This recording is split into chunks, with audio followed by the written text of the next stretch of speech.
On va parler du Canon AE1.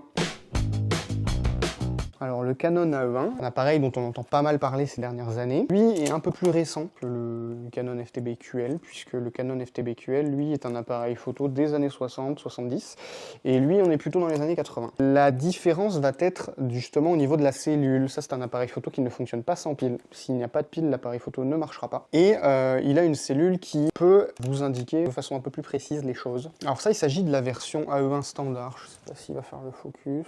Voilà, ça c'est l'AE1 standard. On entend beaucoup parler aussi de l'AE1 programme, qui est une version évoluée de cet appareil photo.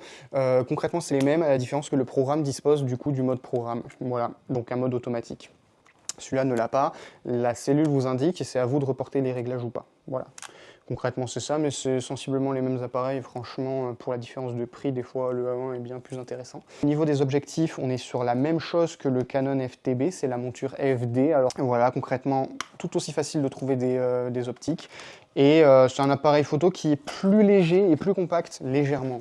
On sait pas le jour et la nuit, mais il est moins haut que le FTB et il est aussi moins lourd que le FTB. Voilà, concrètement. Ça en fait un boîtier globalement un peu plus pratique à utiliser.